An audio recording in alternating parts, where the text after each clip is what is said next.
Bonsoir à tous, bienvenue dans le journal. Ce soir, l'invité du journal, José Gaillou, porte-parole de Guyane Écologie. Vous imaginez, on a beaucoup de choses à se dire, bien sûr, beaucoup de choses à savoir, pas seulement sur le Malassion, sur le positionnement politique aussi de Guyane Écologie, sur la collectivité territoriale aussi à venir. Plein de questions et plein de réponses avec notre invité du journal, José Gaillou. On se retrouve juste après, à tout de suite.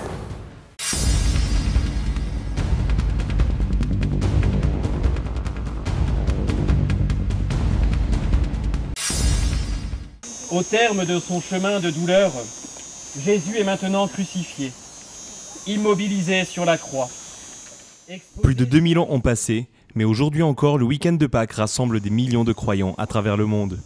En ce vendredi saint, ils sont nombreux à s'être levés de bonne heure afin de prendre part aux traditions de ce jour sacré. À Cayenne, les habitants se sont retrouvés à la traditionnelle marche le long du sentier du Mont Bourda. Sur le trajet, 12 stèles où se recueillent les pèlerins. Elles représentent les différentes étapes de la marche du Christ vers sa crucifixion. Déjà la semaine sainte, c'est la préparation de la plus belle fête de la religion catholique, qui est la fête de Pâques. Et le vendredi saint, c'est tout le calvaire du Christ, toutes les souffrances qu'il a supportées pour nous. Et du coup, aujourd'hui, c'est nous aussi repenser à toutes ces souffrances, repenser à tout cet espoir qu'il nous donne à tous, à tous les péchés qu'il a endossés pour nous, pour qu'on puisse vivre heureux, joyeux dans la joie du Christ ressuscité. Seuls ou à plusieurs, enfants ou adultes, tous ont participé à cet événement important pour la communauté chrétienne. Chacun, durant la montée, aura à sa manière rendu hommage à sa foi. C'est ma foi chrétienne qui m'a conduit à rencontrer mes frères dans la prière. Et maintenant que je suis à la retraite, j'essaie de le faire chaque année. C'est le souvenir de la Passion. On est là pour adorer Dieu, pour faire le chemin de croix. Pour moi, c'est capital. Pour pardonner mes péchés, tout ce que j'ai fait pendant l'année. J'ai la foi et je crois en celui qui est au plus haut. C'est lui qui dirige notre vie, c'est lui qui la donne, c'est lui qui la reprend. Chaque station, nous prions, nous le vénérons de manière à ce qu'on arrive jusqu'au bout du chemin de croix et nous faire pardonner nos péchés avant les fêtes de Pâques. Ce jour de recueillement laissera bientôt place à la joie dans 3 jours. La célébration de la fête de Pâques, un symbole pour la communauté chrétienne qui rappelle la résurrection du Sauveur Jésus-Christ.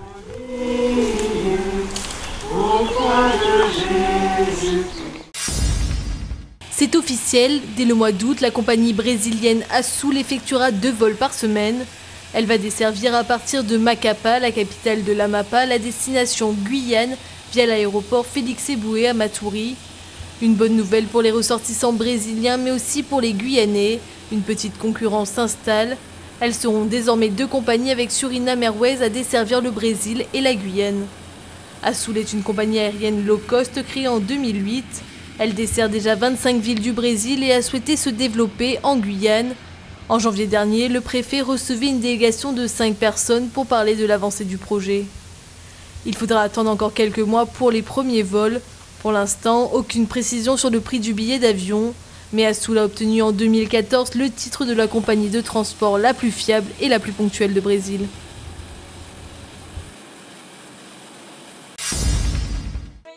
Pâques approche et tandis que beaucoup s'affairent en Guyane à la préparation du bouillon d'Awara, le plat traditionnellement dégusté pour cette fête, d'autres comme les poissonniers sont aux affaires pour ce vendredi saint. Ils n'ont pas eu besoin d'aiguiser leur argument devant trop longtemps, le sourire et la bonne humeur font le travail. Ça se passe très bien, la clientèle est là, présente. Comme vous le savez, aujourd'hui c'est komou, asseille, poisson et rôti. C'est ce qui donne le temps. Bouillon d'Awara. Pour les boucanés, donc poissons boucanés, ils se préparent, les gens se préparent. Les clients se ruent comme chaque année au marché du poisson mire de Cayenne pour s'approvisionner. Akupa, patagaï, sardines, aymara, atipa ou encore mâchoiran, il y en a pour tous les goûts. C'est les petites habitudes en fait, une petite sardine grillée entre amis, donc voilà, pour passer un petit moment quoi. C'est avec des sacs bien remplis que les clients repartent heureux avant la préparation du plat du jour. Aujourd'hui, j'ai prévu légumes et poissons. Simple quoi. Ouais. Dachine, igname, voilà. Précédant le dimanche de Pâques, le vendredi saint est une fête religieuse célébrée par les chrétiens. C'est très important, oui, mais le vendredi saint doit être respecté, enfin pour les catholiques, et on doit jeûner. Je crois que c'est une obligation. Sauf naturellement les personnes qui sont âgées, qui ont ne peuvent pas, comment dirais-je, jeûner. Ce jour est férié dans presque tous les pays de tradition chrétienne protestante, la fin du jeûne pour les catholiques. 4 000 € pour aider les Haïtiens qui vivent en Guyane et veulent retourner monter leur entreprise dans leur pays. Cette mesure s'appelle l'aide à la réinsertion économique. Pour y avoir droit, il suffit d'avoir passé 3 mois sur le territoire, une manière de lutter contre l'immigration et l'habitat illégal. Je pense que plutôt que de se faire arrêter, se faire expulser et puis ne pas avoir les moyens d'arriver là-bas, ne pas avoir de quoi le temps financièrement de pouvoir faire rebondir, je pense que cette aide elle serait bienvenue de façon à ce que les gens puissent avoir ne serait-ce qu'un temps, les moyens de pouvoir s'orienter après leur retour au pays. Nous savons qu'il y a des gens qui sont là, quand même, qui nourrissent l'espoir de retourner. Mais c'est-à-dire que sans appui logistique et financier, qu'est-ce qu'ils vont faire là-bas? Donc, puisqu'ils sont partis, c'était pour fuir une certaine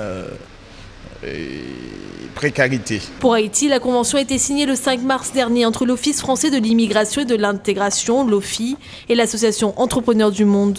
C'est elle qui sera chargée d'accompagner les porteurs de projets en Haïti. Les ressortissants intéressés doivent se rendre directement dans leurs locaux.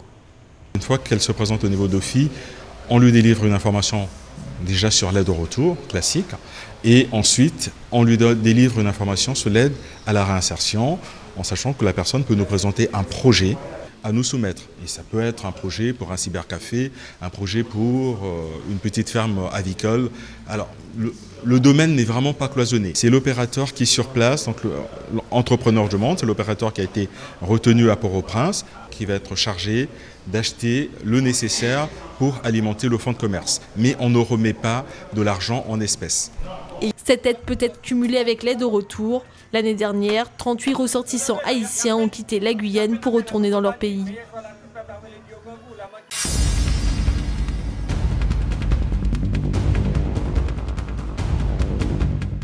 De retour sur le plateau du journal avec notre invité, José Gayou, bonsoir. Bonsoir Gilles Vernet. Vous êtes le porte-parole de Guyane Écologie. Première question, le positionnement de Guyane Écologie au niveau du nom. Guyane Écologie, les Verts, alors on vous appelle les Verts, il y a Europe Écologie, et vous ne vouliez pas, et ça j'avais remarqué la dernière fois que je vous avais reçu sur le plateau, pas d'amalgame, pas de mélange de genres. La Guyane a son combat à mener sur l'écologie. Pourquoi Guyane Écologie et pourquoi on ne vous appelle pas les Verts ?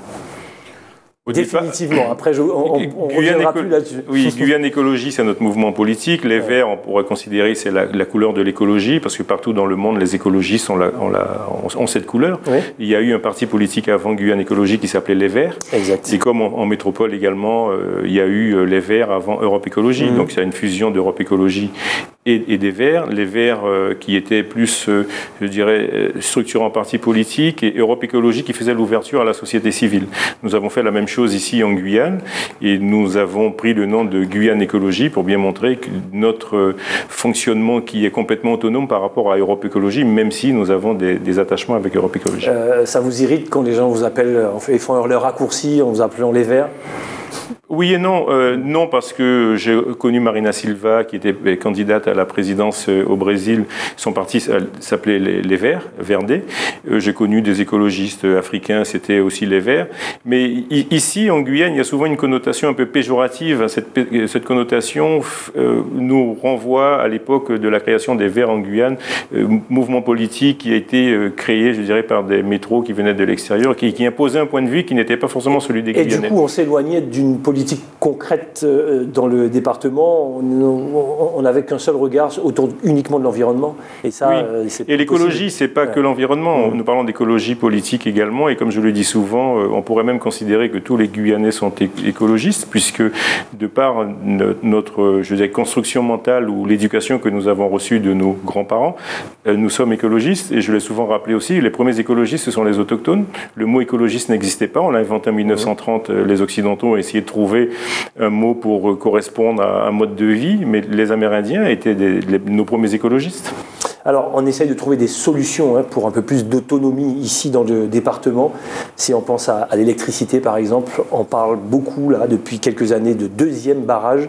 Quel est votre avis quel est l'avis de Guyane Écologie sur Mais sur le deuxième barrage, nous sommes positionnés contre ce deuxième barrage, puisque la Guyane n'est pas... Dieu seul sait qu'on en a besoin, non? Oui, nous avons besoin d'énergie. Nous avons besoin d'énergie. Donc le développement se fait grâce à l'énergie. Nous avons besoin d'électricité, parce que quand on parle d'énergie aussi, on parle aussi du transport. Donc quand on parle de barrage, on répond à un besoin d'électricité pour le développement, pour le cadre de vie, l'amélioration de nos conditions de vie. Pourquoi vous êtes contre ? Je suis contre parce que le plus mauvais exemple de barrage du monde, c'est le barrage de Petit-Saut. Le barrage de Petit-Saut a inondé 360 km² pour produire que 110 MW. Donc on voit bien, aujourd'hui, le ratio n'est pas bon. Le prochain barrage, c'est pratiquement une mise sous un territoire inondé de plus 500 km², ce qui représente à peu près un peu plus de 50 000 hectares, pour produire quoi, 200 MW, alors que dans des régions, l'autre jour, je discutais avec quelqu'un qui me disait, en Corse, ils ont construit un barrage qui va produire 150 MW pour 2 hectares inondés. Nous, on est d'accord, si c'est pour 2 hectares inondés, mais là, ce n'est pas 2 hectares, c'est 500 km², soit 50 000 hectares inondés, soit la même surface inondée que le barrage du Brésil, qui pose problème déjà qu'on a de Montebello ou Belo Monte plutôt. Belo Monte, et qui par contre lui va produire 11 000 MW. Donc on est dans des ratios complètement différents. Donc on ne peut pas accepter qu'on inonde 50 000 hectares en Guyane pour produire très peu d'électricité, d'autant qu'à partir de cet état-là, on peut considérer que les autres sources d'énergie renouvelable, on va les mettre de côté. Et pourtant, ces autres sources d'énergie renouvelable aujourd'hui sont plus créatrices d'emplois qu'un barrage qui sera un grand chantier qui va coûter 800 millions d'euros à peu près, mais comme on voit l'exemple du barrage de Petit-Saut, combien de personnes pour l'entretenir? Après, si vous voulez, on peut dire aussi que j'entends les débats sur le solaire qui coûte cher. En 10 ans, quelle est votre solution à vous? On peut produire du solaire, on peut produire en barrage... Donc c'est pas une solution, c'est plusieurs. En barrage, micro-barrage au fil de l'eau, on peut produire en biomasse qu'on connaît aujourd'hui sur le bois, mais il y a aussi... Ça fonctionne, on a des exemples ailleurs? Ça fonctionne, puisqu'on a une centrale sur Kourou qui fonctionne. Aujourd'hui, c'est le début, mais il faut mettre tout ça ensemble. Et puis, je rappelle également, pour ceux qui sont dans le débat du deuxième barrage, la construction du deuxième barrage n'arrivera pas avant 15 ans. De toute façon, il faut trouver d'autres solutions alternatives. Donc ces solutions alternatives-là pourront compenser justement la création d'un deuxième barrage. Et puis j'entends souvent les gens dire aussi, oui, mais ce sont par exemple pour le solaire, c'est... Des micro-solutions? Non, ce ne sont pas des micro-solutions. Non, mais c'est ce que vous entendez? Aujourd'hui, oui, des micro-solutions, mais aujourd'hui, EDF va construire une centrale solaire à côté de sa centrale thermique de 10 MW. La solution innovante, c'est qu'on va recharger des batteries avec le solaire qui vont pouvoir fournir de l'électricité 24 heures sur 24. Donc ce sont des solutions à venir. Et on nous disait aussi que ça coûtait cher, mais le solaire en 10 ans, les panneaux solaires en 10 ans ont vu leur prix baisser de 80%. Donc plus on avancera par rapport à la recherche, par rapport à l'innovation, plus on arrivera à trouver des solutions sur les énergies renouvelables. Et nous sommes dans une bonne démarche aujourd'hui par rapport à la transition énergétique. Parce que dites-vous bien, quand la France dit on veut sortir du nucléaire dans les années à venir, on ne va pas faire des barrages en France. Donc on sort du nucléaire et on va trouver d'autres solutions par rapport aux énergies renouvelables. Allez, revenons sur le Malation. Ce n'est pas avec le sourire qu'on vous dit que vous aviez raison. Effectivement, nous avions reçu Michel Dubouillet sur notre plateau face à l'ARS, face au Conseil général, face à l'État français. Vous aviez raison et pourtant, ce n'était pas simple. Vous étiez seul face à tous. Qu'est-ce que vous dites aujourd'hui ? Mais on ne peut pas être satisfait de cette victoire parce que la victoire au départ aurait qu'il n'y ait pas de dérogation et qu'on n'utilise pas le Malation. Donc nous sommes montés au créneau. Dès ma première réaction datée du 14 août 2014, j'avais interpellé les parlementaires en métropole et la réponse qu'on avait, c'était, si vous voulez, une espèce de confusion au niveau du ministère de l'écologie parce que la demande venait de la Guyane. Même si on nous dit derrière, oui, mais l'État nous a proposé ça, mais la demande venait du Conseil général et de l'ARS. Et nous sommes, si vous voulez, moi depuis des années, avec notre mouvement politique ou même avec les réseaux avec lesquels nous travaillons, contre la pulvérisation de produits chimiques comme c'est le cas en Guyane. On a l'impression que depuis 30 ans, on nous a pulvérisé avec la bégonneuse et de toute façon, il n'y a pas de problème. On sait très bien aujourd'hui que dans la santé environnement, les pesticides ou les produits chimiques ont des effets, je dirais, catastrophiques sur la santé des humains. On parle de plus de diabétiques aujourd'hui, on parle de pas dans l'immédiat, mais dans les années futures. Même aujourd'hui, on a déjà des cas qui sont déclarés. Alors c'est vrai que dans ce débat-là, nous étions les seuls. Bon, il y a une association qui s'est montée après, le collectif. Donc c'est intéressant aussi parce que c'est un collectif de citoyens pour intervenir, pour informer au plus proche de la population sur des actions ciblées sur le territoire. Mais notre mouvement politique, nous, on était à un autre niveau. Et c'est vrai que nos interventions ont toujours été dans ce sens-là, d'attirer l'attention. Et c'est vrai qu'après, il a fallu qu'il y ait un rapport de l'OMS, malgré qu'on nous ait rassurés en nous disant que le malathion n'était pas dangereux pour l'homme, malgré qu'on nous ait dit que le chikungunya tuait, mais pas le malathion. Nous nous sommes appuyés sur d'autres rapports d'experts qui disaient que, bon, on le sait depuis des années, la deltamétrine ne sert plus à rien puisque les moustiques sont résistants. Le malathion, on ne sait pas si c'est efficace, pas efficace, à quelle dose, et cette dose utilisée a-t-elle un impact sur la santé des humains? On n'a jamais eu de réponse là-dessus. Par contre, quand nous avons eu la publication de l'OMS, moi je piquais un coup de colère parce que là, effectivement, ce qu'on avait dit depuis très très longtemps s'avérait juste. Exact. Et donc, dans notre démarche, les parlementaires d'Europe Écologie ont saisi la balle au bon. Comme je vous l'ai dit, je l'ai souvent rappelé aux personnes qui nous remerciaient. Il faut remercier aussi ces personnes parce que pendant une semaine, il y a eu une pression énorme sur le gouvernement et qui fait que le gouvernement a pris même un décret interdisant le malathion en Guyane, alors qu'en Nouvelle-Calédonie, il n'est pas interdit. Alors, c'est clair que là, c'est une question d'interprétation. Je vais vous poser une question. Il le savait ou pas ? Est-ce qu'il cachait quelque chose? Alors, c'est d'interprétation. Est-ce qu'il savait, est-ce qu'il cachait quelque chose et que, justement, pour pas qu'il y ait de cas de décès, ils ont quand même préféré laisser faire? Quel est votre sentiment là-dessus? À mon avis, il y a eu quand même un problème d'irresponsabilité. On parle de l'ARS quand même. D'irresponsabilité de l'ARS qui demande à utiliser un produit. Parce que, pour la petite histoire, le directeur de l'ARS, M. Meurin, était à La Réunion pendant le pic de chikungunya en 2006-2007. Exact. Donc, il sait ce qui s'est passé, le nombre de personnes atteintes, le nombre de morts. Il a sans doute voulu se sécuriser, lui, par rapport à l'ARS. Et le Conseil général est coupable, parce que le Conseil général n'a rien fait d'autre que d'écouter ces orientations-là, au lieu de dire, comme aux Antilles, nous, le malathion, on ne l'utilise pas, parce que les Antillais sont échaudés par le chlordécone, et on sait tout ce qui est produit chimique a un impact, a une répercussion. D'ailleurs, le président de la République, et je l'ai mis dans le post que j'ai fait, disait lors de la conférence de l'environnement en novembre 2014, nous sortons d'une ère d'hygiène de bactéries pour entrer dans une ère d'hygiène chimique. Donc ça veut dire qu'on sait très bien que depuis des années, les produits chimiques, y compris les pesticides, ont un impact sur la santé environnement et qui coûtent très cher à la société, à la sécurité sociale, mais aussi dans le bien-être des humains. Donc on sait très bien que un jour ou l'autre, il y a un impact. Alors maintenant, on nous prend cette étude qui a débuté quand même depuis 2001. D'ailleurs, on nous avait dit qu'aux États-Unis, il était utilisé. L'étude s'est faite aux États-Unis, s'est faite, je crois, au Canada.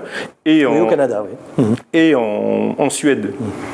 Donc on dit aujourd'hui probable. Alors on m'a joué aussi sur le mot oui, mais c'est probable cancérigène. Alors pour moi, dans la réponse, il y a probable et cancérigène. Ça veut dire cancérigène, c'est sûr, ça donne des cancers. Probable, c'est parce qu'on n'a sans doute pas atteint un chiffre pour nous dire que c'est sûr. Mais c'est sûr qu'on a trouvé des cas de cancer chez des personnes qui ont été exposées au malathion. Comme quoi les mots sont importants, surtout quand on parle bien sûr de la santé.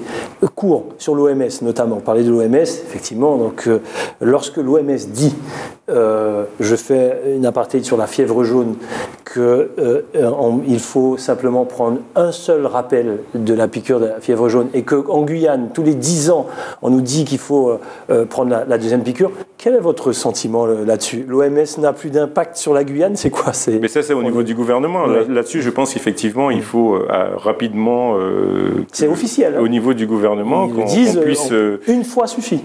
Qu'on puisse aller vers juste ce vaccin et non pas faire un deuxième rappel qui peut aussi avoir des problèmes sur la santé. Tout à fait, c'est ce qu'ils disent. Collectivité territoriale de Guyane, on va en parler pendant toute cette année 2015. Comment vous vous positionnez sur cette collectivité? Mais nous nous positionnons avec un projet qui soit différent de celui des autres. Moi, j'ai souvent l'habitude de dire à nos amis quand nous nous réunissons pour parler de la stratégie qu'on va développer pendant cette campagne, nous voulons changer, nous voulons qu'il y ait un nouveau système en Guyane, changer le système. Jusqu'à aujourd'hui, toutes les politiques qui sont menées depuis des années consistent à changer les hommes d'un système qui ne fonctionne plus. Lors du référendum, on nous a dit que le 73 était mieux que le 74. Des années après, on se rend compte que c'était pas une vérité. On se rend compte depuis des années que le système économique en Guyane stagne. D'ailleurs, la FRBTP l'a rappelé sur l'année 2014. L'année 2015 sera une année catastrophique au niveau de l'économie guyanaise. Pourtant, nous avons une démographie qui est galopante. Il faut répondre aux besoins de formation à nos jeunes également, puisque nous avons un taux de chômage qui est très, très, très important. Donc, on voit bien qu'il faut, ce que je dis souvent, il faut changer le paradigme aussi bien économique que le paradigme en vision d'aménagement du territoire. Les mots ne suffisent plus? Mais nous avons, je dis souvent, le paradigme dépassé. Nous sommes au paradigme des années 1970, où l'État français dit que c'est comme ça, on a fait comme ça dans les colonies, donc on continue. Et il faut arrêter même la construction d'un deuxième barrage. Ce sont des visions dépassées, parce qu'il faut travailler aujourd'hui sur le quotidien, mais aussi sur l'avenir et pour les générations futures. Et donc, il faut changer de système et non pas changer simplement les hommes. Parce que j'écoute des débats, je vois des collusions qui se font aujourd'hui. Mais ces collusions se font sur le dos des Guyanaises et des Guyanais, non pas pour changer un système pour répondre aux besoins d'émancipation et de bien-être social, mais simplement pour répondre à des égos personnels. On est capable de se mettre ensemble, même s'il y a le combat d'avant a été oublié, on s'était opposé, et aujourd'hui on est en train de faire des alliances de contre-nature qui ne répondent pas aux besoins de la société, parce qu'aujourd'hui on voit bien que ce qui l'emporte lors des élections, c'est souvent les abstentionnistes. Les gens ne vont pas voter parce qu'ils n'ont pas confiance. Alors comment comprendre cela? Et nous, c'est pour ça que nous disons qu'il faut aujourd'hui que le discours soit nouveau. Et nous avons des solutions nouvelles également. Et puis surtout, il faut rassembler les Guyanaises et les Guyanais autour d'un projet, fédérer autour d'un projet, et un projet où tout le monde se retrouve. Ça sera l'occasion. Ça sera l'occasion pour nous, bien sûr, de revenir sur nos plateaux télé pour débattre là-dessus. Dernière question. Faites court, José Gayou.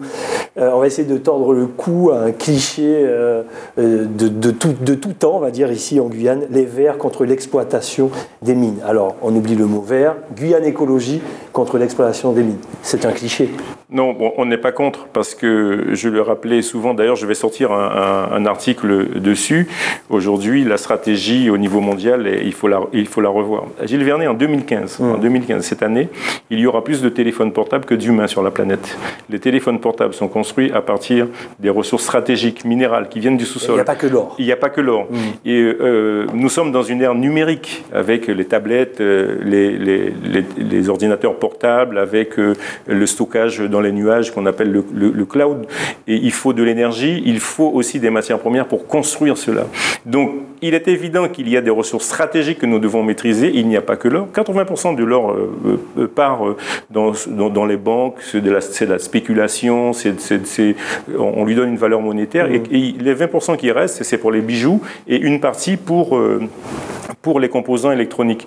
Donc, il faut que nous ayons une autre approche de la richesse de notre sous-sol. Il ne s'agit pas que de l'or. Et il faut qu'on se positionne par rapport à la Compagnie nationale des mines que le gouvernement français veut construire. Donc il faut qu'on appréhende cela, mais il faut aussi se mettre dans la tête qu'on ne va pas retourner toute la planète pour chercher des ressources stratégiques, parce que l'avenir appartient à la biodiversité, l'avenir appartient aux ressources génétiques, l'avenir appartient aux ressources biochimiques de notre environnement, de notre biosphère. Donc il faut composer avec le quotidien d'aujourd'hui et prévoir pour les générations futures une autre organisation. Donc il faut trouver le juste milieu. Alors nous ne sommes pas contre l'exploitation de l'or comme on le dit aujourd'hui, mais tel qu'il est fait, il ne rapporte rien. Il est impactant. Je lisais l'autre jour un article, 35 000 € le kilo d'or, 125 € pour la commune où elle est extraite et 50 € même pas pour le département. C'est presque honteux. C'est presque honteux. Donc est-ce que nous acceptons que les ressources de notre sous-sol soient pillées et que les générations futures nous diront mais à l'époque qu'avez-vous fait? C'est vrai qu'après le débat est tout de suite squeezé avec l'orpaillage illégal. Donc ça c'est encore un autre débat. Mais on aimerait bien quand même aussi expliquer, d'ailleurs je vous disais, je vais faire un article là-dessus, notre position par rapport aux ressources stratégiques minérales. Ça sera l'occasion justement dans les prochains débats politiques. Merci José Gaillou. C'est moi qui vous remercie de l'invitation. D'avoir répondu à toutes nos questions. Je rappelle, José Gaillou, porte-parole de Guyane Écologie. Voilà, c'est comme ça qu'on se dit au revoir pour se donner rendez-vous la semaine prochaine. N'oubliez pas ce bon week-end de Pâques. Vous aimez le bouillon d'Awara? Beaucoup. Vous le mangez où cette année? Chez moi à Kourou, mais je l'achète chez un Sinamaria. D'accord, très bien. Parce que c'est à Sinamari le meilleur bouillon d'Awara. Il paraît, oui, c'est vrai. Alors, c'est comme ça qu'on se dit au revoir. Bon bouillon d'Awara à tous. Vous allez nous dire celui que vous avez préféré. Il paraît que le meilleur bouillon, c'est souvent celui de son père ou de sa mère. Hein. Donc, voilà. Le meilleur bouillon, c'est quand même les meilleurs Awara. C'est l'Awara qui donne. C'est vrai, c'est vrai. Et c'est pour ça qu'on dit que c'est dans la région de Sinamari d'Irakubo. Bon ben voilà, les choses sont réglées. Et ce n'est pas la famille Vernet qui va nous contredire, de Sinamari d'ailleurs. Bon week-end, bonne soirée. Le journal de TF1 tout de suite. Le best-of de Dom Laquezotte juste après. On se retrouve lundi. Je vous l'annonce déjà avec le président du MEDEF, Stéphane Lambert. Bon week-end, à lundi.